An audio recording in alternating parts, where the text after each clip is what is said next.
Hi, everyone. My name is Gavin Harrison, pronouns he, him, and I'm an analyst with Fresno County Department of Behavioral Health. We're joined here today by 5 panelists who will be sharing their knowledge on the current issues impacting the LGBTQ community in the Central Valley and what resources are available when they're in need. Before they introduce themselves, I wanted to go over a couple housekeeping items. This panel is live and will be recorded. We will have someone monitoring the comment section of our YouTube and Facebook streams, and there will be a Q&A at the end of our panel, so please leave any questions that you'd like answered. With that being said, let's get started. Question 1. Panelists, please introduce yourself, including your pronouns and what professional, educational, and personal experience shape your perspective on the topics being discussed today. We'll start with Rosio. Hello, thank you for having me here, Gavin. Actually, my name is Léon Velasco-Stoll. I'm the founder and president of the Fresno Spectrum Center. And I actually got my AS degree at Fresno City College for social work. But before then, I was actually doing field work before I even got into the social work field. I started with a Prop 8 for marriage equality, and I was advocating for that. And I did all the protests and rallies. And so I was advocating already at that point. And I wanted to do a little bit more. That's why I went to school to get my social work degree and advocate for the LGBT community. I've gone as far as not just opening my own center, but as well as I'm the first trans Latina representing the Central Valley for the state of California under the Transgender Advisory Panel to the state of California's Governor Newsom.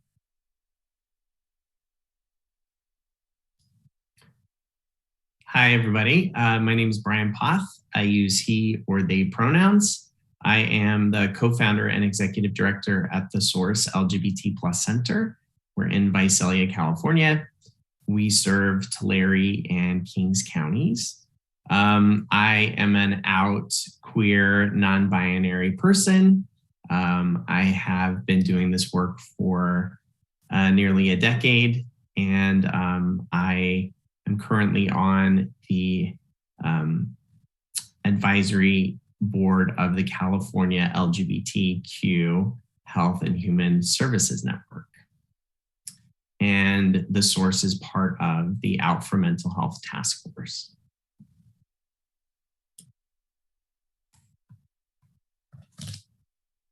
Hello, my name is April Taylor-Salery. I use she, her pronouns. I am a licensed marriage and family therapist and owner of my own private practice, Affirming Family Counseling, as well as treasurer of Trans-E-Motion, a nonprofit organization.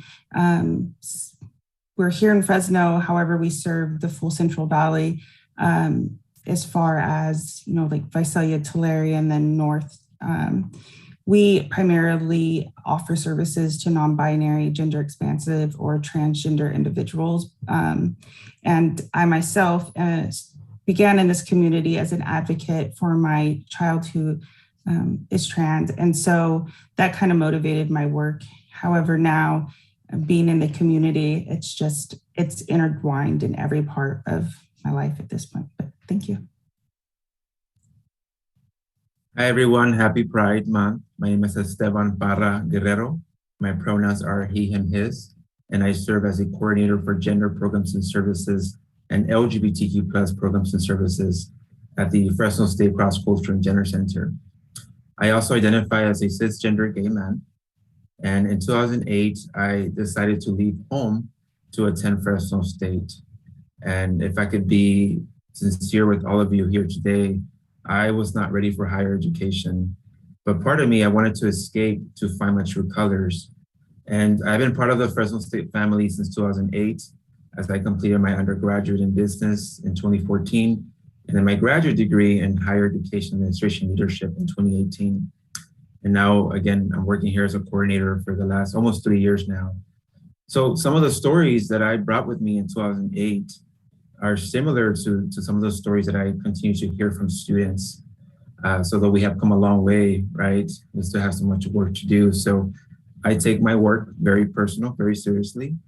because it's a combination of my personal life and secondly, what I love to do, which is to serve others. So thank you all for having me here today. And I look forward to having some great discussions with my colleagues and friends. Thank you. Hello, everybody. My name is Jennifer Cruz, and I am she, her pronouns I use, and I'm the manager at the Fresno EOC LGBTQ+ Resource Center. I grew up in Fresno as, well, mostly out after the age of 17 as a part of the LGBTQ+ community. My degrees are in AS degree in substance use disorder counseling from Fresno City College, and then a bachelor's degree in psychology from Fresno State, along with a master's in health and human services. I started as the manager of the center back in March of 2019. And so I've spent the last 3 years hearing directly from the LGBTQ+ community about their needs and struggles and barriers to services, and some of the issues and hate speech and things of that nature. They're still happening in our city of Fresno. So we continue to work hard to address those things. Thank you for having me, and I look forward to this conversation. Thank you. It looks like all of you hold space virtually or in person for the LGBTQ community. And as Jen said, you're likely very close to the issues being discussed by our community. So with that being said, what are some of the concerns or issues being discussed at your organizations? Starting with Brian. Sure, thanks. There's so many things going on right now. I think for us, it's really scary right now to see, so much legislation happening nationwide that's anti-trans, anti-LGBT, and anti-woman. It's really scary. It's nice that we live in California. However, the part of California that we live in isn't sometimes as welcoming as it could be. So a lot of the things that people are talking about are still the same as they were talking about 20 years ago. Access to mental health services, school climate, transition-related care, and primary care for people living with HIV. I lived in Los Angeles for about 30 years and moved home to the Central Valley almost 10 years ago. And in a lot of ways, we're sort of a decade behind, and we're changing that. With organizations like Trans-E-Motion and Fresno EOC and Spectrum Center, but we still have a long way to go. I'll wrap it up with this. I think that our youth the majority of the youth that we see are gender diverse at our centers. So we've moved away from educating folks about sexual orientation and things like that. But now we're talking about gender, and that's really confusing for a lot of people. And so the language is changing all the time. There's so much to learn. I learn every week, every day from our kiddos, something new. So I would say those are some of the things that we're talking about at the center. For Trans-E-Motion, a lot of what we're hearing about is either housing issues. I know one of our board members, Dr. Kat Faubert, she has worked quite a bit on doing research in that area, also partnered with the EOC to see the areas that our community needs more support in and how we can help that community. And so part of what we offer at Trans-E-Motion is housing resources, as far as if they need a rent assistance to maintain their housing, because what we have found is that if we can help somebody maintain the housing they already have, we are the best way of preventing homelessness. And once the LGBT individual is homeless, it makes it very difficult for them to then regain housing. And so our effort is in trying to prevent that.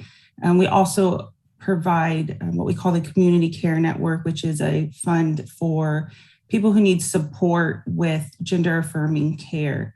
we don't have many providers or surgeons in the area for gender affirming care. And so most of our folks have to leave the Valley to get that care. And most of those surgeries require that you're there the night before. And so having transportation and hotel. So we have a fund for that to help support the trans person getting that medical care, but also myself and another licensed marriage and family therapist on our board provide the free WPATH assessments and letters. Because that's our other big focus is how do we limit the barriers that these folks have on getting that affirming care. And so one of those is needing a therapist to sign off on medical care that these individuals, they know what they need and what they want. It's their body. I should not be involved in the process, but I have to be for insurance. And so I want to make that process as easy as possible so that they can get onto the medical care that they need and want. And so that is a lot of what we hear about is just the difficulty getting medical care and their gender affirming care. And so us trying to do our best to limit those barriers. And then, of course, like Brian was mentioning, helping and supporting families learning these different labels and identifications that the kiddos have, because it is always changing. And so we offer support groups for that for parents to they can come to group and ask those questions of me rather than their kiddos. And so I do my best to stay on top of it and also talk to a lot of kiddos in my private practice. So I'm constantly learning as well from them. I try to do my research after they leave and act like I know what I'm talking about with some of the labels, but sometimes I don't. And so I try to learn as quickly as possible. But yeah, that's us. Thank you. And Estevan, for you, so what are some of the concerns or issues being discussed at Fresno State's Cross-Cultural Gender Center? Yeah, thank you, Galvin. So look, we have over 25,000 students at Fresno State, and research indicates that 1 in 10 people are LGBTQ. So that means that we have at least about 2,500 students who identify as part of the community here at Fresno State. And I'm saying that to say that, at Fresno State, we have all kinds of different students from different backgrounds. So I do want to add a quick side note before I answer the question. I encourage you all who are here today, right, whether it's Facebook or via Zoom, whether you're a therapist or counselor, if you claim not to know anyone who's part of the LGBTQ plus community, we are everywhere, right? So I think what I recommend for y'all to do, a little homework assignment, is ask yourself, what are you saying that's preventing people from showing their true colors, right? So some of the concerns or issues being discussed here on campus is a lack of space, the lack of funding, and the lack of staff support, but also the lack of representation within our faculty and staff. Dr. Peter Robertson, who recently earned his doctorate from Fresno State, shared during this year's Rainbow graduation that he has earned 4 degrees from Fresno State. And it wasn't until the last semester of his doctorate program where he had an openly LGBTQ faculty.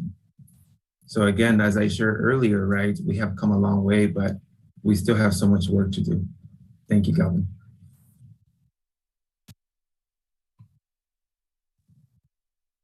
Thanks, everybody. So at the center, the LGBTQ Resource Center, some of the top needs that we see, echoing some of what April said, housing, mental health, and then affirming medical care, especially for our transgender community. So we have taken action in the center to provide direct services to the community with some of our funding. We have subcontracted, culturally competent mental health providers in the center that are offering therapy sessions or counseling sessions to the community, regardless of their income or insurance. So basically we pay them and they provide that service, and it doesn't matter what insurance people have, because that's one of the other issues, right? Is, does the therapist I want to see take my insurance? For housing, EOC does do some housing programs, but as you all know, in Fresno, a lot of those are often waitlisted or impacted. So as soon as we can at the center, we will be hoping to I mean, eventually Fresno should have an LGBT specific shelter, but we're working, on that always. As far as medical care, our Illuminate Our Pride event that's coming up the end of June 25th, is a fundraiser for our Trans Medical Needs Fund. And that fund is specific to the transgender community who need help paying medical bills, costs, travel expenses that April mentioned, because we want people to be able to receive the medical care that they need. And in Fresno, that's really limited. So the other thing that we often hear about, right, is legal issues, whether it be discrimination in employment or housing or schools. So we're working on that as well. But we have, Fresno is really diverse as a community. So we do have we have Oasis Legal Services in the center now, renting a space from us, and they're providing help to immigrants from the LGBTQ community, either for immigration paperwork or seeking asylum. They are there at the center to help with that. And we have several staff that are bilingual, a few that speak Spanish, and then one specifically that speaks Khmer, which is a Cambodian language. And we utilize other resources to help us communicate with anyone who's not speaking Spanish or that Cambodian language. So because of the diversity of Fresno, it's important that we utilize those services to be able to connect with the different intersections of the community, and that's our goal.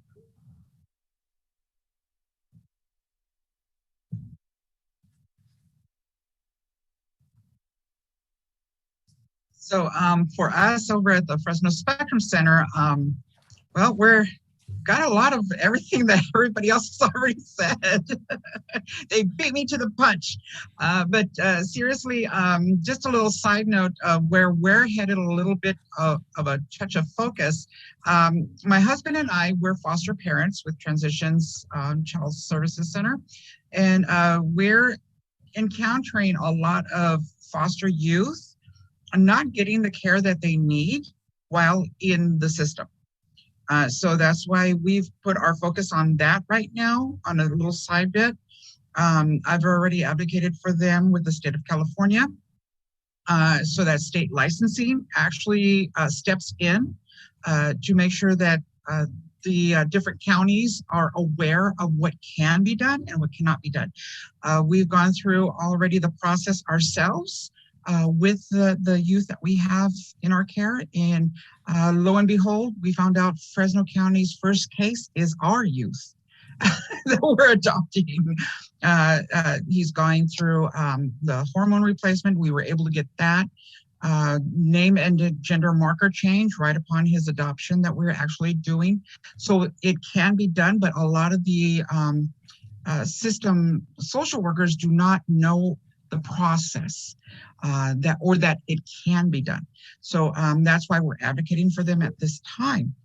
We're also speaking to individuals that are Spanish speaking only. As Jen was saying, the great populace right now is so underserved that I have connections with Mexican consulate, and I've been going out and doing outreaches in their lobby recently every week, and doing little tidbits on educating the parents on how they can open up those communication pathways to their youngsters regarding identifying in our community of LGBTQ.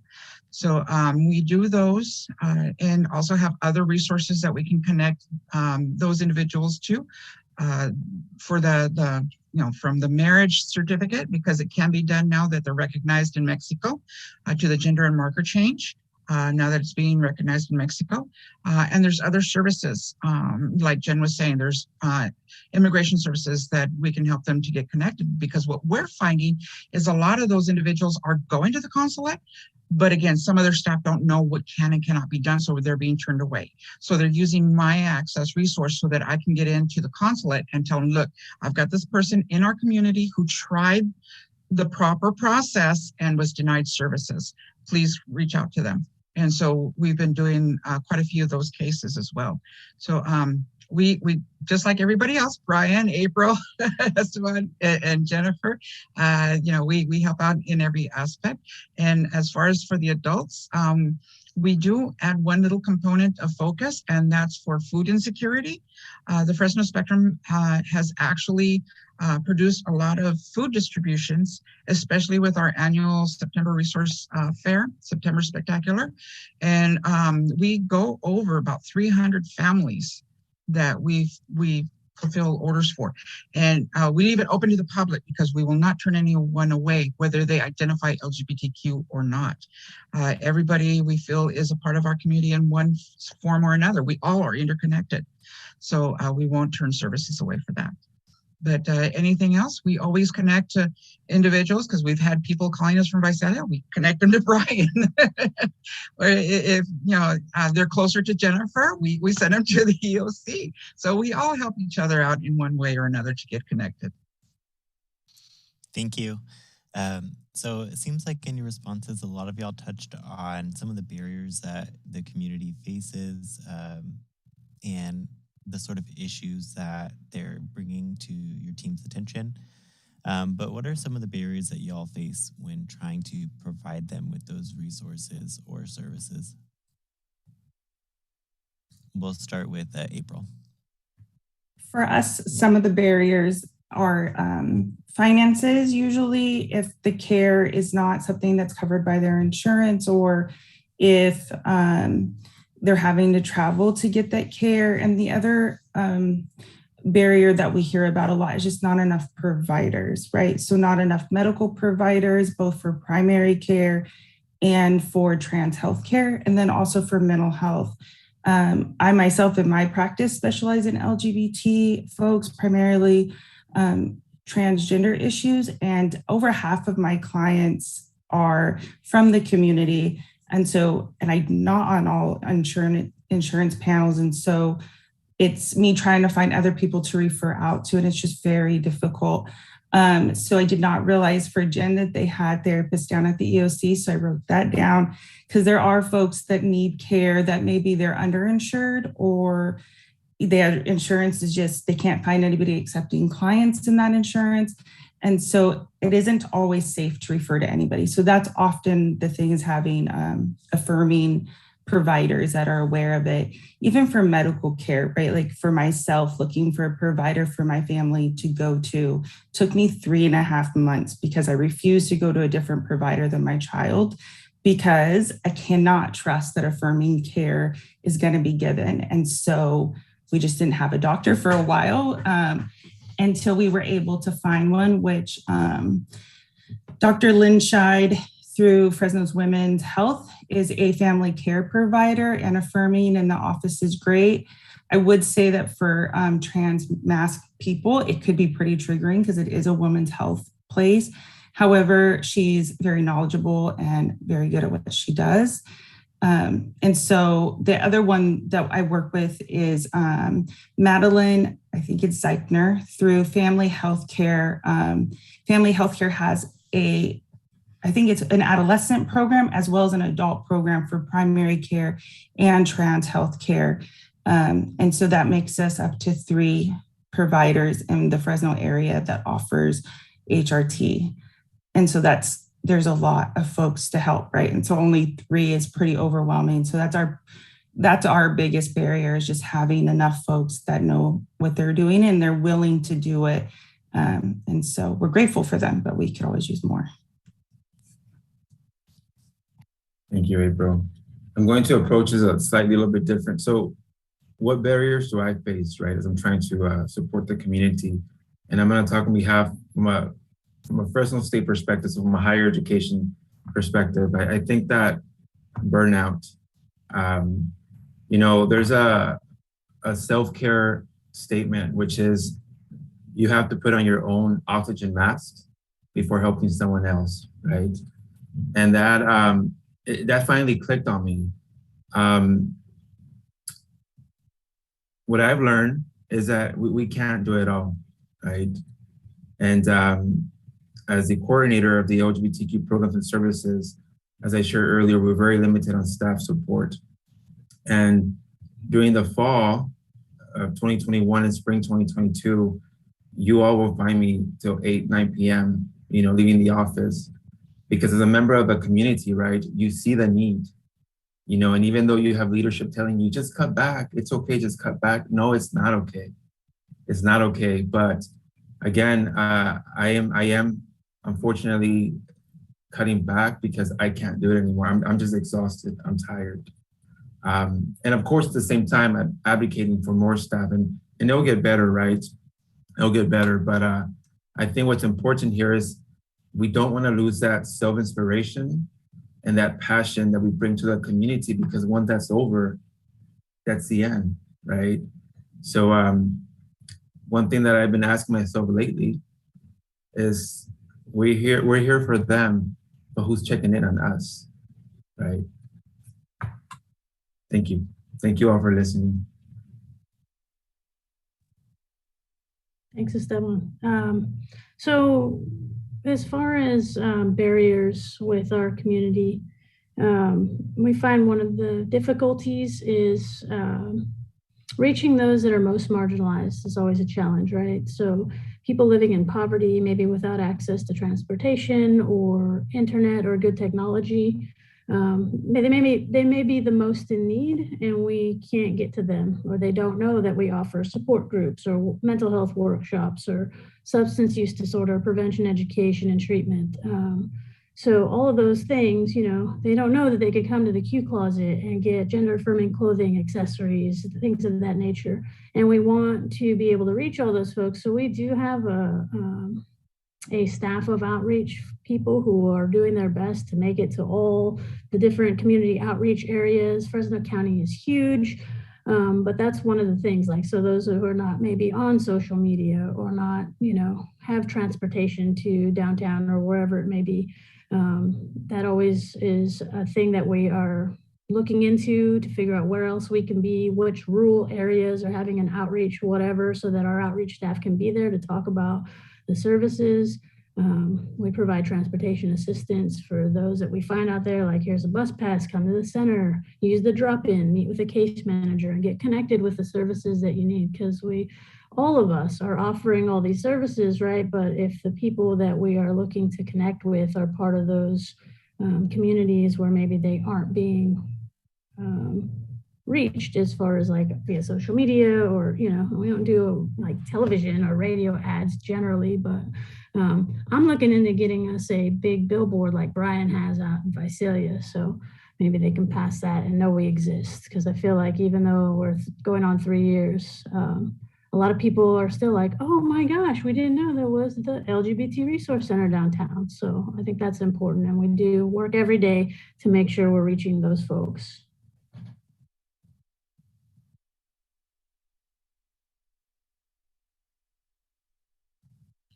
So the barriers that I'm finding for us, as well as the clients that we're serving, there's just not enough of us to go around. I've been getting calls, and a lot of them are Spanish speakers, and we try to translate as much as we can, because some of the terminologies that we have in English do not translate very well. So we have to do our best to explain. And so a lot of it is language barriers and understanding, but also the differences in the way that we've been raised. A lot of the individuals that we've been speaking out to for the youth are their parents or grandparents in the Latino and Mexican communities. And if you can imagine, if you're Latino Mexican, especially hardcore Catholic, LGBT is not in the vocabularies for our families.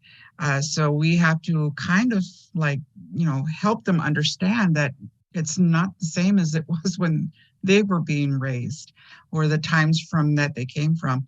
So we try to help them to understand and realize that their child is needing help, and to connect them on a communicative level, so that they're both equal in trying to find a steady boundary to understand each other and to get back on track on loving each other as a family should. That's why sometimes I'll refer them to PFLAG here in Fresno. Unfortunately, if PFLAG doesn't have anyone available for bilingual, it's back to me. So, we try as best as we can, but a lot of it is language barriers with the community that we serve that speaks Spanish. Not enough LGBT organizations have, some individuals that are bilingual enough to reach out to some of these individuals. And just like Estevan, right now at this time, because we're barely reestablishing, opening up again, just this last week, we started our activities again for Arts and Crafts Night and also Spectrum Story Hour and Youth Time. And I've been facilitating them myself, and I'm doing the media, and I'm doing announcements, I'm doing outreach. So just like Esteban, I get burnt out. So it just, there's a lot of room for future advocates for us. If anybody was wondering, if there's any other avenues other than what they're working at right now, feel free to touch any one of us and reach out to us and just ask us, where do you need help? We'll find you a spot. Because it's just overwhelming, the need in our community for the different resources and referrals that we have to do for them. It's just endless. And so we hope that everyone that's attending our panel right now can hopefully open their minds and hearts to helping us out as much as possible.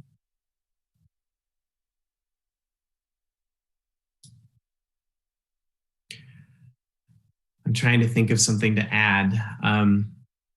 Thank you, everybody. I think for us, what we're seeing in general is a lot of pandemic burnout. And I know that we've talked about it for 2 years, but it's almost like when things started to open up again and people were able to come back in person, that's when sort of everything people could kind of exhale a little bit. And we've gone through this traumatic event, and there's a lot of despair. There's a lot of burnout. There's a lot of fatigue.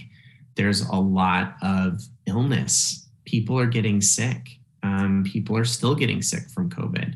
And not only that, but when you get tired and you get burned out, you get sick. So there's one. I was thinking to frame one of the biggest challenges we have in terms of working with like county mental health providers and is if we can get people into care, if they qualify for services at the county, right? And they finally get a therapist and they are trans and they are looking for a letter, our county doesn't provide letters. So somebody, best case scenario, has found a therapist that they trust, is LGBT affirming, is trans competent. They spend a couple of years with them and they go to get the letter and they're refused the letter because the county won't let them write the letter. So we're working on fixing that so that people don't get referred out for a letter, because that's kind of odd to spend years in therapy or building a relationship with a clinician and then be told, I can't provide you a letter, start over. And so oftentimes what'll happen is we'll get that referral and we too provide free mental health, but it would be unethical for a new therapist to provide a letter to somebody that they don't know. So it starts the process all over again for folks. So if you're truly going to be LGBT competent, you have to be able to provide transition-related care and letters for medical procedures, because you can't call yourself LGBT affirming without being able to do that. It's a trick. It's a very scary trick.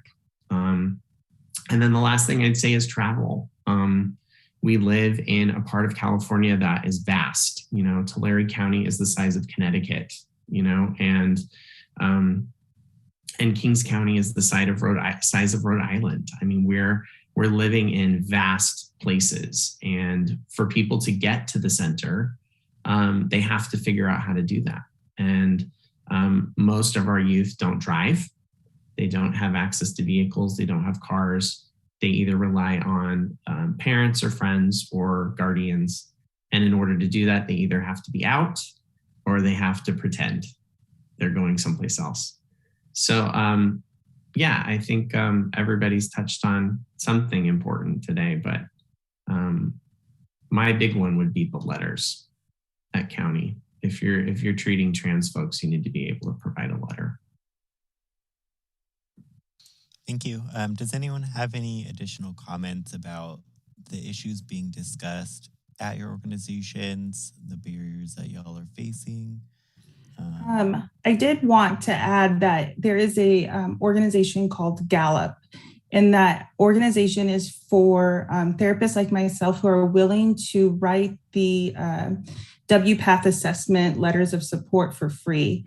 And so for myself, because we're working towards the informed consent model, we're not focusing heavily on the relationship with the therapist and the trans person, because again, we're not seeing that as something that needs a mental health professional to be involved. It's their care. So for myself, for instance, I do a 15, 20-minute assessment on the individual, and then I write their letter and I send it to them. And so with that being said, if there is an individual who has a co-occurring diagnosis or they need further support, I work with them to find that support that they need. If they can't see me, or I'm just not, maybe I'm not feasible for where we're located, or whatever the situation may be, I'll work with them to help them find someone near them. So Gallup is for whatever state you're in. And so for myself, I'm willing to write the letter for anybody within the state of California. I do help out with like Fresno County. Clinicians who know that I offer it will then directly refer that person to me, because I don't charge for the assessment. And so that's just something to consider. So Gallup is the organization, like I think it's GALLUP, I believe. And so I'm registered with them, but they have clinicians in all states that'll offer it for free. And in one session, it's always concerning to me when an individual charges for assessments and mandate 3 to 4 sessions. That's not necessary. And so going on and looking for someone through Gallup, because you would be for sure that it's free. There is no charge for the assessment.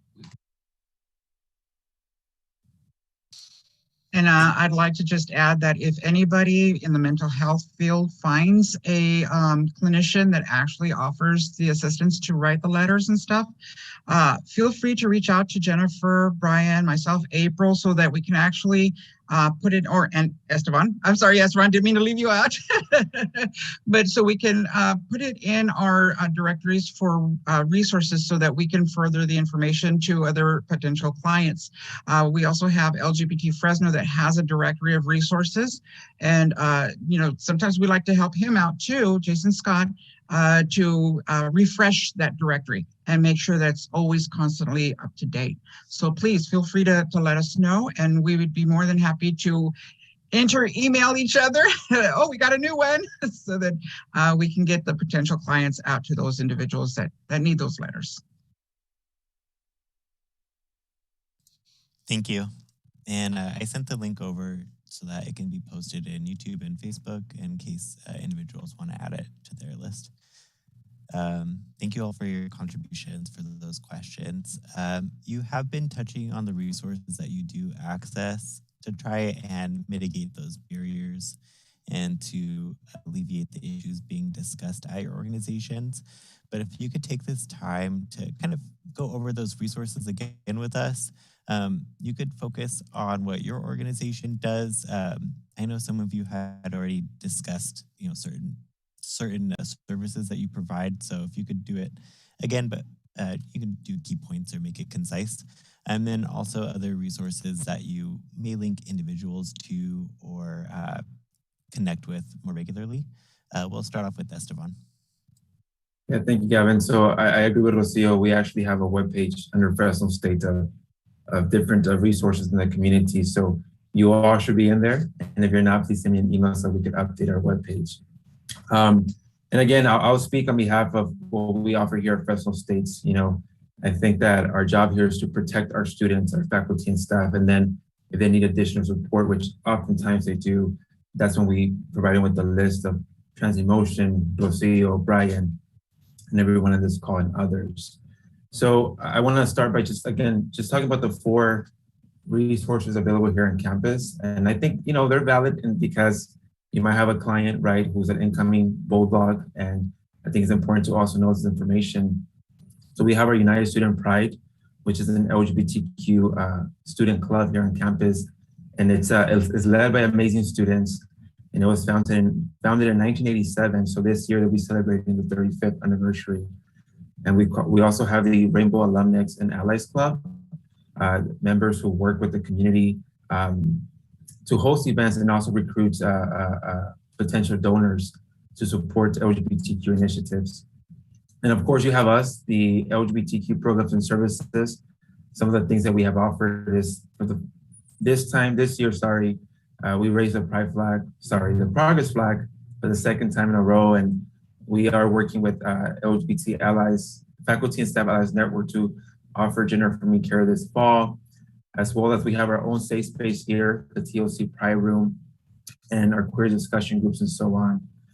And the 4th resource that we have here on campus is, again, the Fresno State Faculty and Staff Allies Association, who really work to offer community to our Fresno State faculty and staff, but also advocate for a welcoming space for all students. In fact, I'm very proud to share that thanks to the Fresno State Allies Association, we will be offering gender affirming care this fall at the Fresno State Student Health and Counseling Center, and that will make us the 5th CSU out of the 23 California state universities to offer this service this upcoming fall. Thank you.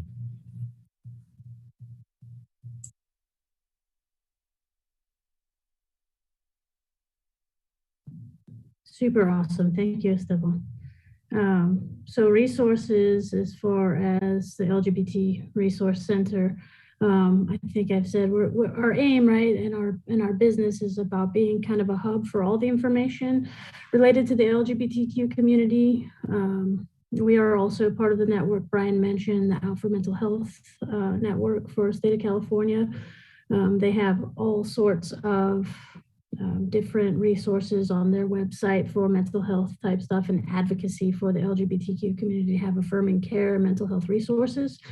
So we use them as far as their train the trainer to offer LGBTQ competency trainings to mental health providers, doctors, outside organizations that maybe are nonprofit or otherwise, but also businesses. We've had some businesses reach out so they could have the lingo or at least the current, the very basics of the how-tos on interacting with the LGBTQ community in a way that expresses dignity and respect for everyone. So we offer that through the center. That can be, anyone can reach out for that through our email address, lgbtq@fresnoeoc.org.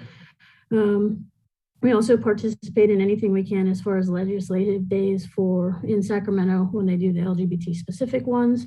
And we use social media heavily to promote learning about that legislation, our programs, as well as just the resources we offer in the center. And it's a ton of things. I'm lucky to have been able to grow a staff of about 6 people over the last 3 years.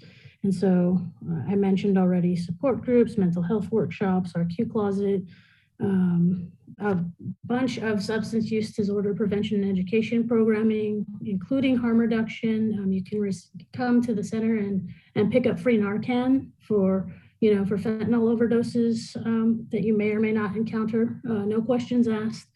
And we also are connected with, the consulate, the Mexican consulate. We do workshops for gender name changes. The drop-in center is open Monday through Friday, 10 to 5. Anyone can drop in. They can get something to eat and drink, cool off in the summer heat, and find out what resources they need. We have binders in the Q closet. Other prosthetics can be ordered through the Trans Medical Needs Fund.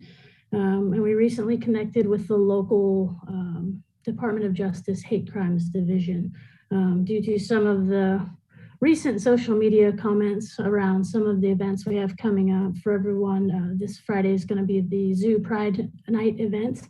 But around some of those things and some text messages and whatnot we've been getting at the center. So we have some direct contacts with people about that type of stuff, and if people are experiencing violence or hate crimes or otherwise, we can have someone meet in the center to help those people report those things in a place where they feel safe to do so.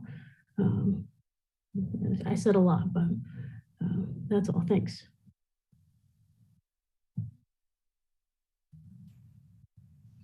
So for here at the Spectrum Center, we actually do a few of the activities again in person. As I mentioned earlier, we have the Spectrum Story Hour where, yeah, like Jen says, we're kind of getting a little bit of flack for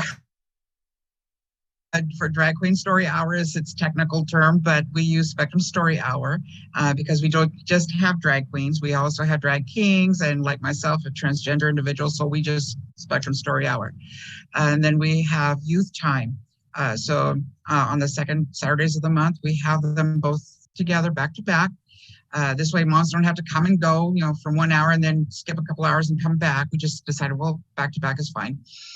So we have the story hour, and we get a lot of individuals that they love it, but then now with what's going on from our societal Fresno County, we're getting a little bit of negativity, but we're still going on strong. We're still going to do it next month and stuff. Youth time is one of the favorites for the kids. Because it's either LGBT parents with children or parents that have LGBT children that can come in and play and have a free play group and feel safe in an environment that they know that they're not going to be judged with or their children for whatever toys that they're going to be playing with. The only restriction we have for the parents is they cannot say, no, don't play with that toy because it's for the boys or it's for the girls. Kids play with toys. That's all it is. And we provide a little snack in between so that, because it's during basically the lunch hour from 11 to 12 is story hour and 12 to 1 is youth time. So our play group actually has a little lunchtime hour, if you will, a little snack. And we started the arts and crafts because we know that in our community, a lot of mental health services are barriers in one form or another, whether transportation, financial, or it just cannot be obtained for another reason. We use arts and crafts as a form of self-care so that they can in turn just internalize more positive energy and just, kind of let go of whatever negativity that they came in with. As soon as it's almost time, they're sad to have to go because they get with the joking and the laughing. We want to stay a little longer. Nope, I want to go home. That's what we've started so far, and we still have yet to find a facilitator for our senior group, which is Golden Gals and Guys, which is for 50 plus. But that group is open to any age, really. They really do welcome other younger ages because then they love to share the stories of what used to be with those other individuals that can only imagine. So, if anybody's up for it, we do have that volunteer opportunity. And we do other projects because we know that a lot of individuals or organizations do things for children for the holidays. We were looking at more the seniors as well as the immigrant families that cannot get services through like Toys for Tots because they don't have a social security card or they don't have a birth certificate. Or any other required documents that they have to register. So we actually do those openly, and we provide meals and toys for adoptive family for the holidays, as well as we provide hats, gloves, scarves, blankets, socks for the seniors, for adoptive a grandparent for the holidays. So if anybody would like to join us for those projects, we all welcome everyone, as well as we have the September Spectacular Resource Fair, which Jen, Brian, April, Estevan, you're all going to get invites to be vendors. And it's always the last Saturday of the month for September, before it really gets cold in October. So we'll be getting onto that. So for now, that's the services that we're providing. As far as connections, we, as Jen was mentioning that she does too, the Mexican consulate. We have connections with CRLA for any legal aid services that those that are immigrant or undocumented need help with. we get him in touch with that, as well as for LGBT, as far as employment discrimination, harassment, and bullying.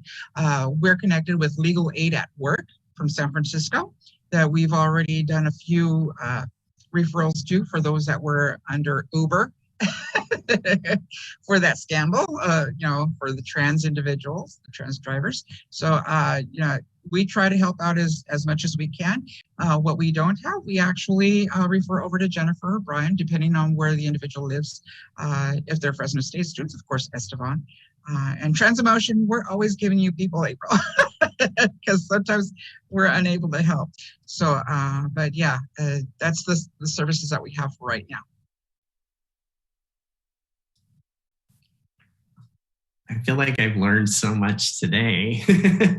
I'm so excited that this is such a great group of people and so many resources in the Central Valley. I feel like just a few years ago, this wasn't happening. So it's like an explosion of queerness, which is awesome. At the Source, we have a drop-in center. And we're open 10 to 6 every day.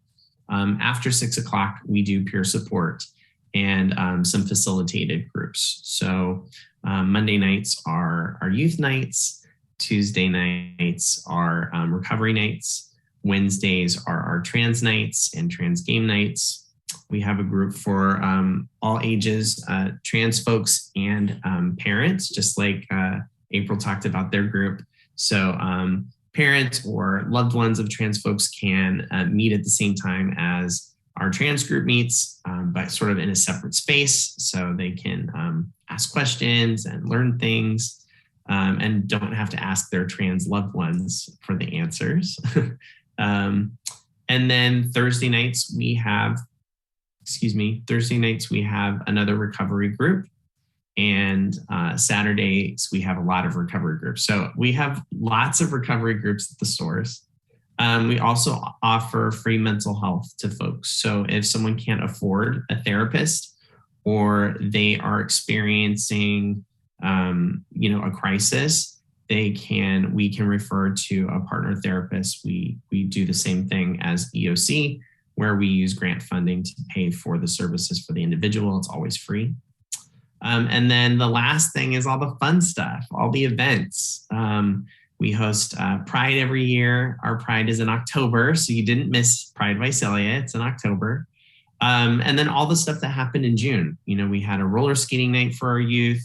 We had a Pride night at the Rawhide. We had Tu Wong Fu at the Fox Theater. So a lot of the stuff that we do focuses on those social determinants of health, the social emotional part of living queer in the Central Valley, connecting people to other folks that are like them so that you don't feel so alone. And we also have a trans closet. It's open to anybody, and we do free HIV testing on Fridays. The list just goes on and on and on. So if you know somebody who lives in the South Valley and they're looking for services, they can always visit the source, lgbt.org. And there's more stuff that I'm missing, but I don't want to take up too much time. For us with Trans-E-Motion, some of the things that we offer is we were finally able to get our social back up and running.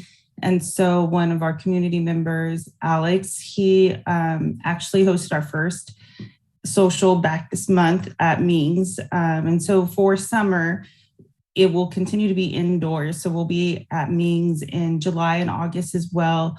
Once it cools down, they'll start having our socials in other places like parks or whatever the group kind of comes up with. And so that's one of the things that we're really happy to be back and doing. It's kind of a nod to our history because that's kind of where we got started as Trans-E-Motion. So we do offer the affirmative care as through our community care network with financial support, but also resources if you need somebody to come and help put away groceries or to buy groceries for you. We will, help with taking care of like Uber Eats or some type of delivery, Instacart, where they do the grocery shopping and drop it for you, different things like that through our community care network. We do offer support groups. We have our transgender and non-binary gender expansive group. I think it's the third Friday of the month. And then our parent group is on the third Monday, which would be tonight. And then a youth program, so 10 to 15 age range, where we do support, where Drew from PFLAG he facilitates the kiddo group, and then I facilitate the parent group, and it's at Wesley's Methodist Church, where PFLAG hosts their meetings. That's where our support group is. And so the kids go and do their group, and then the parents are in the other room and we do our group. Then Zane does a training on the first Sunday of the month. It's called the Soji, I think it's Soji Talk. Yes. And then another group meet in the middle, meant for the trans individual and their loved one to come and get that support together. And then we continue to do work in the housing area, working with Kat Faubert to do research and to gather information about how we can help the community. And we're grateful to have Kat as part of our board, because she does incorporate a lot of our work with Fresno State. And so she was a big part of getting the affirmative care on the campus at Fresno State, because again, Dr. Nicole is our primary provider. And so she's overwhelmed. So to be able to have Fresno State take on that care for Fresno State students is a big deal. And so we're grateful for that. And then all of our, the reports for the housing can be found on our website. Any application for any of the programs, you can get the link from our website at trans-motion.com. And so if any of the programs that we offer is something that you would benefit from, we just please visit our website so that you can get those applications. I think I touched on everything. There's one other thing. As far as like a list of providers, therapists, or medical providers in the area, we often refer people to PFLAG's resources. Drew, their chair at PFLAG, has literally called every person on that list and talked to them. A lot of them he's gone to see and give resources to, just to make sure that anybody that's on our list or on his list is for sure affirming and safe. And so we always just refer to that. He said we could copy and paste, but I would much rather him get the credit for that, because he put in a lot of hours of going and meeting people. And so that's another big resource in the community. Thank you. April, and TDOR. That's right. We do.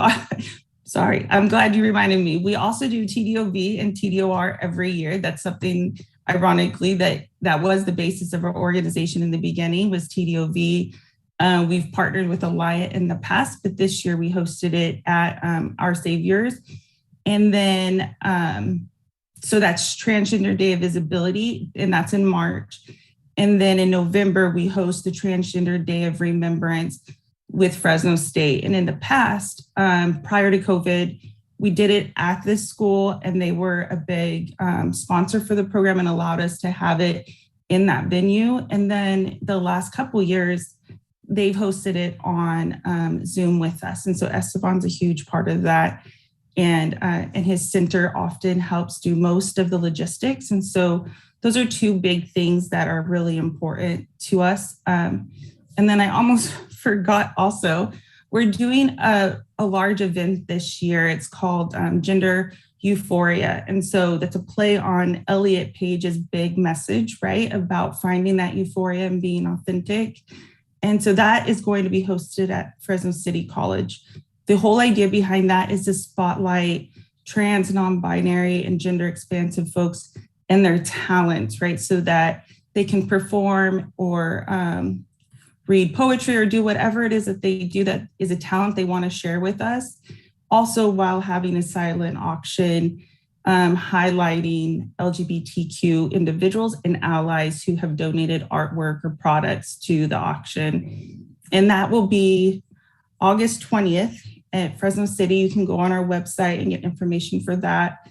If you're interested in performing, the link for that application and also donating is available there. And so this will be an event that supports our housing program as well, excuse me, as well as our gender affirming program through the Community Care Network, but primarily our housing.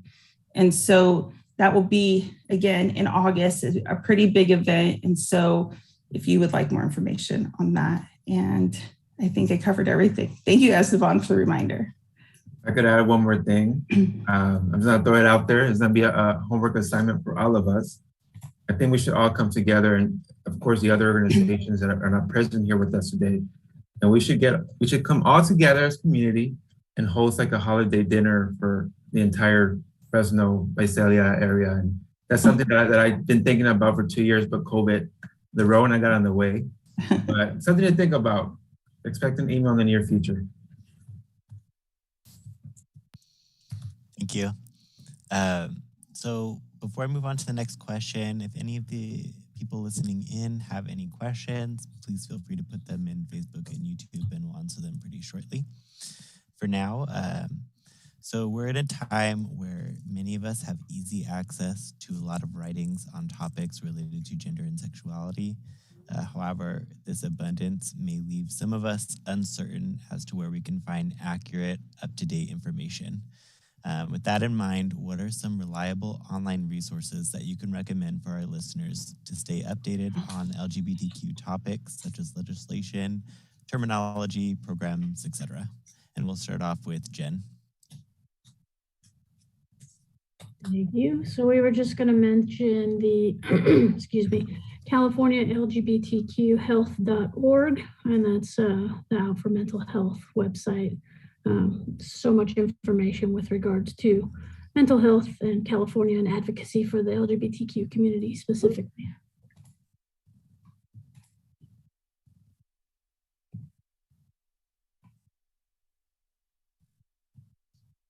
For us, we chose to help promote GLSEN, which stands for Gay, Lesbian, and Straight Education Network.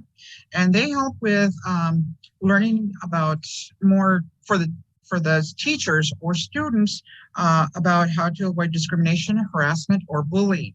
They also do a lot of research work for the students about how many are being bullied, how many have been discriminated about or harassed, and they've come out with their researches. So they're a pretty good network to look up for those kinds of resources.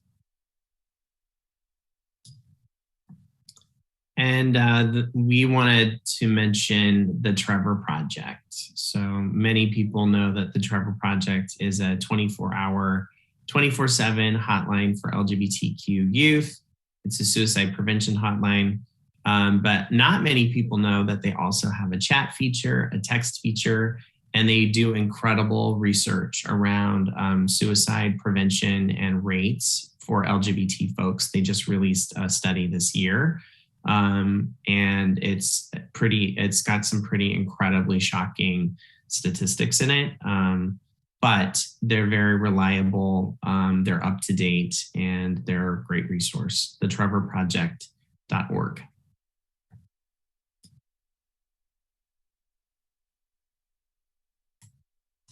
And then for us, the one that often refer people to is the genderspectrum.org.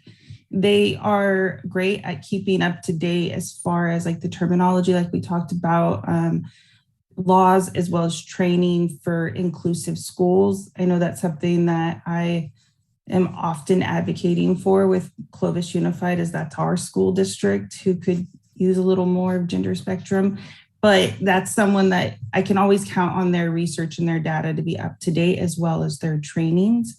The other one is California Rural Legal Assistance for folks who need help with like name changes. Since I have gone through that process of doing it for a child. However, that's outside my scope. So I refer to that organization or to the EOC for assistance with name change.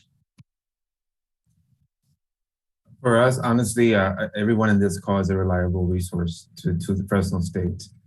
So I appreciate all of you. But I think it's one thing that I personally use is the LGBTQ Nation, which is an LGBTQ weekly newsletter. Because I think it's important, you know, in addition to knowing the resources here in the Central Valley, I think it's also equally important to know what's going on in society, right? I know that in California, we tend to live in a bubble. We welcome everyone, or we try, but it's scary to learn more about what's going on in Texas and Florida. So I think it's important to stay up to date, which is, it's a newsletter that we follow on a weekly basis. Thank you, everyone. I wanted to chime in because I forgot. Sorry. There is a wonderful resource through the Fenway Institute that offers free CEUs and CMEs for clinicians and medical providers. And it's called the LGBTQIA healtheducation.org. And all of the training is free, and anyone who needs CEUs can just sign up and get them. They have over like 35 trainings, all having to do with LGBTQ health.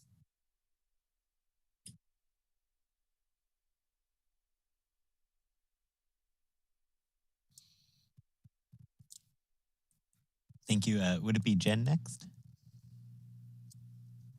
Or did Jen, you already go? You already went. We started with me. Just kidding.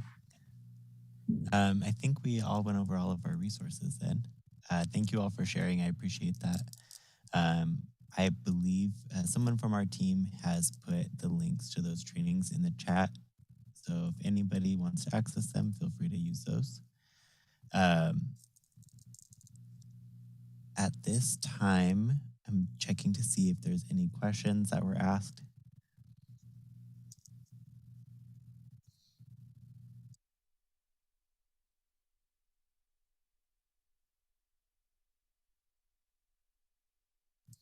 And there's no questions at this time.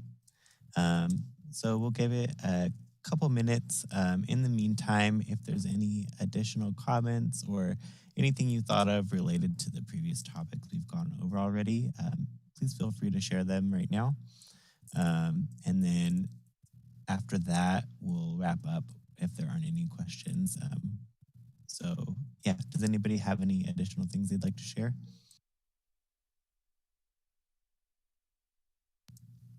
Well, I did forget something regarding the services that we provide. If any individuals that are looking for foster care opportunities, actually, I didn't know, but that what's offered for foster parents is an LGBT 101 as well as a Gender Matters course. I've been actually chosen by Miss Luann Baldwin, well, Professor Luann Baldwin.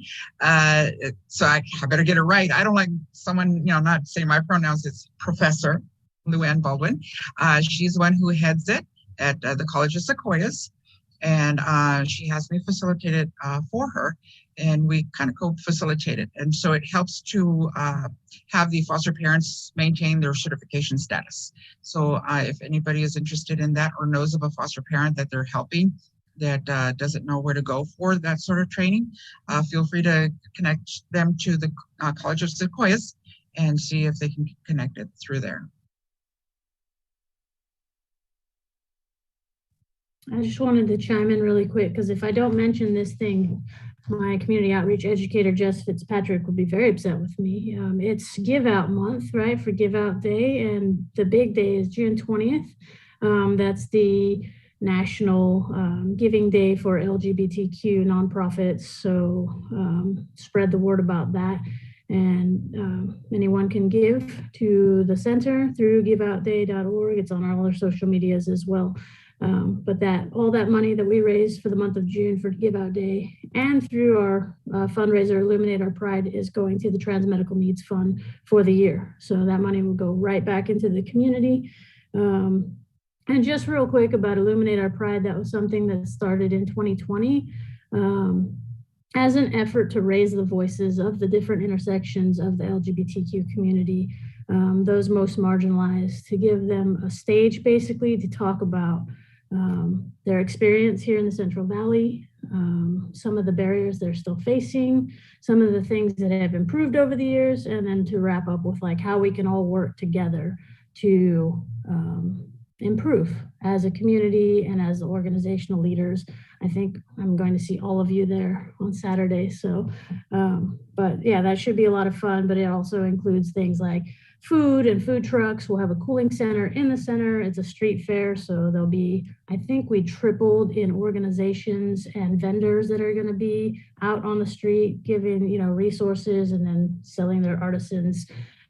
So it should be huge this year, and that speaker portion should be awesome. That will be emceed by Leilani Price. And then our drag show will be from 8 to 9 at the end for the big party time, and that should be awesome as well. In between, there'll be a surprise performance by some youth dancers. And well, I guess it's not a surprise if I said it, but it should be lots of fun. So I look forward to seeing all the community out there. And for the people watching to spread the word about that. Saturday, June 25th, 5 to 9 p.m. in front of the center.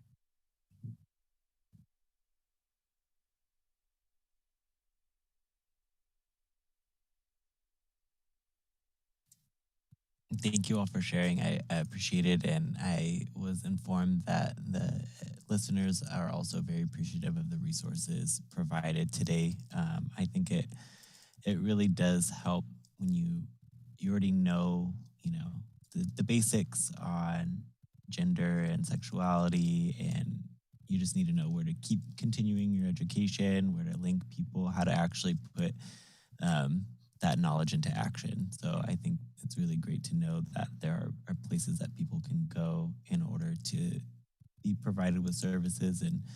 And also a lot of you touched on, the fun things in the community that keep people, why do we do all this work? It's not just to keep working forever, but to have something to look forward to. And it looks like your organizations are providing the community with things to look forward to in a safe place. So that's really great to hear. I'm going to check one more time with our team to see if there's any lingering questions. If not, then we'll wrap up. So just real quick, something that I also forgot is I know a lot of folks who would be likely watching this panel would be providers also through Fresno County or just providers in general. And so anybody who would like any template or training on doing the WPATH assessment letters is welcome to email me. Drew and I from PFLAG have worked to have a template and to put together a training. He does the training as far as like just trans type trainings, like the different terms, the things you need to know. And then he provides my template and then my information if you need more support. Also referring to WPATH standards of care. They lay it out plainly what someone needs to qualify for those surgeries. But if you feel comfortable, but you need a template or you just need some support or some feedback, you're welcome to reach out to me at my private practice, which is Affirming Family Counseling. And I'd be willing to help any clinicians who are licensed and interested in writing the letters. Thank you. I appreciate that. It doesn't look like there's any questions at this time, so we'll move on to concluding. So if we'd like to learn more about y'all and the services that you provide to our community, where can we find you? And if you want, just share one last final comment, either advice, something positive, strength-based, whatever y'all want, along with your exit, that'd be great. We'll start with Rosio. Well, we're actually located in an office through Our Savior's Lutheran Church at 2101 North Fruit Avenue. The easiest way to contact us is through phone. Our phone number is 559-319-8471. It will actually ring because I'm still working through home because the church is still closed, halfway because of COVID. but it will ring to my phone, so I will be available. I've been available and doing texts if you see me looking down. So, also the best way to get a hold of us, not just by phone, through our website. There's a link that will send a message to me that I've gotten an email, as well as through instant messenger, through Facebook. Going through on our Facebook page and just clicking, that you're messaging us, and I get those immediately, so that this way I can respond as quickly as possible if I'm not already with another client. But also I wanted to, as April was saying, that there's probably social workers, through the Department of Social Services, any of them through the foster care system that need to know about the process, because the fact that with mental health, the youth that are in the system that are LGBT are going through such mental anguish. My youth was not just under mental anguish, it was under stress, duress. He wouldn't eat right and didn't sleep right for a good 2 years until we finally got him to where he needed to be. So if you need the process, please feel free to contact us. We've already gone through the steps ourselves with our social worker that's been assigned to us. And if you can't get a hold of Maribel Castellanos, there's me. I'd be more than happy to help as much as possible.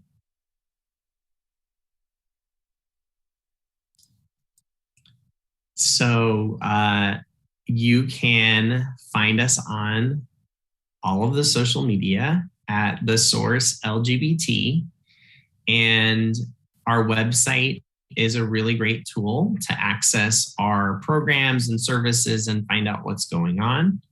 And that's thesourcelgbt.org. And where else can you find us? We're pretty active on social media. So if you're of a certain age and you're on Facebook quite a bit, you're probably annoyed by how much we post. We're trying to do more outreach on Instagram, and our youth are helping us with that.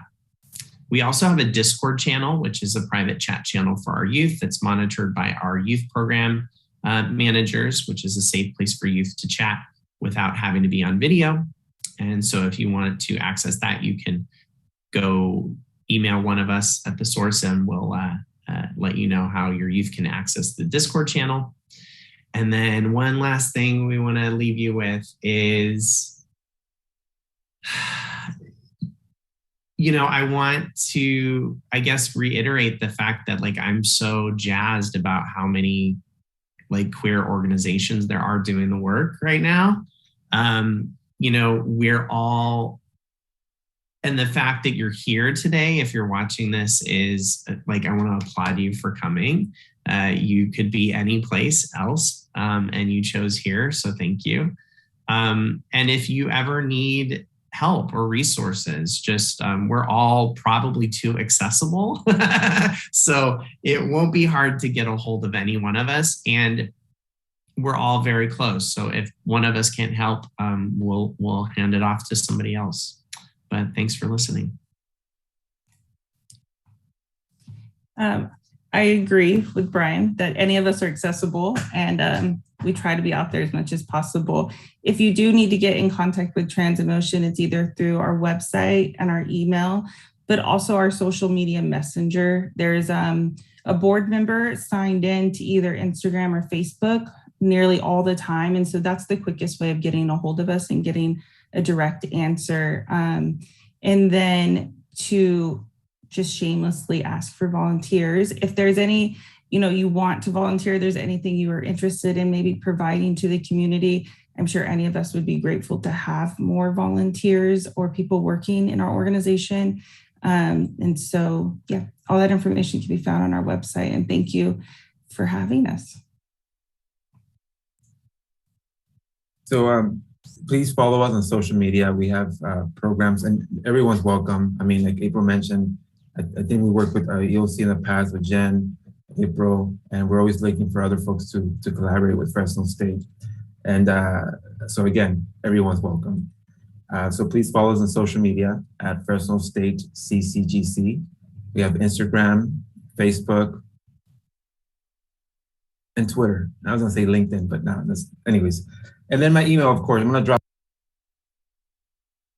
I'm gonna drop my email too, my direct email. So if you have any questions, and I just wanna remind everyone, and particularly our LGBTQ brothers and sisters, you are resilient and you're loved. Happy Pride. Thanks, everybody. So Fresno EOC is also available. The LGBTQ Center specifically has Instagram, Facebook, and Twitter. The handle on that is fresnoeoc.lgbtq. You can email our general email with questions or requests for services at lgbtq@fresnoeoc.org. And then our website is fresnoeoc.org/LGBTQ. And on that website, you'll find some of the different things that we offer, along with a request for service link where people can go on and just give us their name, pronouns, and then check off what services they're needing. And we have people fielding those requests all the time. I just want to thank Gavin and the Department of Behavioral Health for hosting this.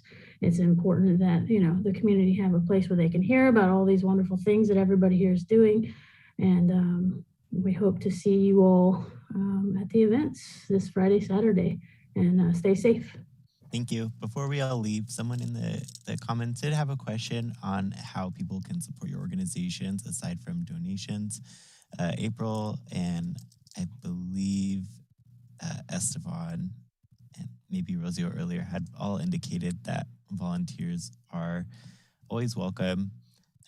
If you could just clarify what volunteering may look like for individuals who are interested. And so for Trans-E-Motion, some of the ways that you could volunteer is if you are a licensed clinician and insured and willing to write letters for free, then that's always an option. Happy to train you and get you on with Ashley and I to continue doing that. For community members, it's volunteering through being like a facilitator for our support groups. I could happily do a training for that, and so that you could help with the volunteering for the support groups, but also events, things like the social, having someone there to make sure you're hosting and like representing us, so that yes, with the sign-in sheet and all that good stuff. And also events, tabling or setting up and breaking down. We are having that large event in August. And so if you're interested in being part of that planning committee, we welcome that. Also the planning committee for our TDOV and our TDOR, because those are pretty big events. And now that we are doing them back in person, there is setup and breakdown and just logistics. So anything like that. And if you're interested, you could always go to our website and do our context list and let me know that you're interested in being a volunteer, and we'll get in contact with you.